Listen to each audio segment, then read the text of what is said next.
বিশ্বাস করেন আর না করেন 2026 বিশ্বকাপকে ঘিরে এমন কিছু কাকতালীয় ঘটনা সামনে এসেছে যেগুলো দেখে অনেক ফুটবল ভক্ত বলছেন এইবার কাপটা ব্রাজিলেরই। 2002 সালে ইনজুরি থেকে ফিরে বিশ্বকাপ জিতেছিলেন রোনালদো।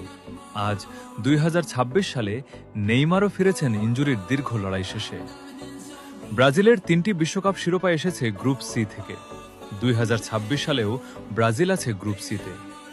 1994 সালে যুক্তরাষ্ট্রে বিশ্বকাপ জিতেছিল ব্রাজিল। 2026 বিশ্বকাপের অন্যতম আয়োজকও যুক্তরাষ্ট্র।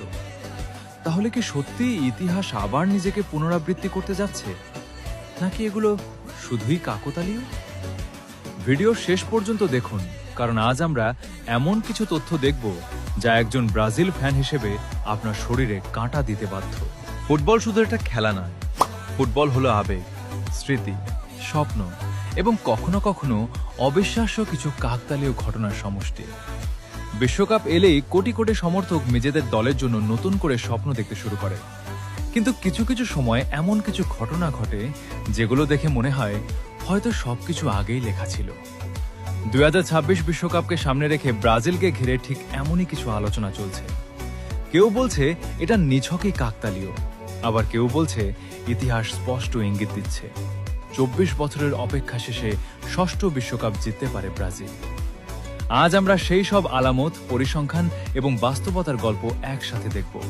আর ভিডিও শেষে আপনিই সিদ্ধান্ত নেবেন, এগুলো কি সত্যিই ব্রাজিলের বিশ্বকাপ জয়ের সংকেত, নাকি শুধুই সমর্থকদের কল্পনা। চলুন শুরু করি 2002 সালের বিশ্বকাপ দিয়ে। ফুটবল ইতিহাসের অন্যতম সেরা ক্যামব্যাকের নাম রোনালদো নাজারিও। 1999 থেকে 2002 সাল পর্যন্ত তিনি একের পর এক ভয়াবহ ইনজুরির সঙ্গে লড়াই করেছেন। অনেকে বিশ্বাসই করতেন না যে তিনি আগের মতো খেলতে পারবেন। বিশ্বকাপ স্কোয়াডে তার জায়গা নিয়েও প্রশ্ন ছিল। কিন্তু বিশ্বকাপ শুরু হওয়ার পর পুরো পৃথিবী দেখেছিল এক অন্য রোনালদোকে। তিনি করেছিলেন 8 গোল। ফাইনালে জার্মানির বিপক্ষে করেছিলেন জোড়া গোল, আর ব্রাজিল জিতেছিল তাদের 5ম বিশ্বকাপ। এখন 2026 সালে এসে ব্রাজিল সমর্থকরা সেই গল্পের সঙ্গে আরেকটি নামের মিল খুঁজে পাচ্ছেন, নেইমার জুনিয়র। গত কয়েক বছরে বারবার ইনজুরিতে পড়েছেন তিনি। অনেকেই বলেছিলেন তার সেরা সময় শেষ।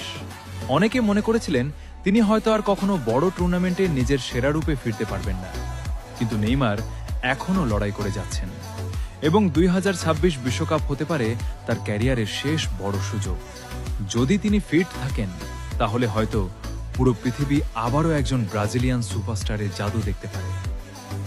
এখন আসি আরও অবাক করা একটি তথ্যে। ব্রাজিল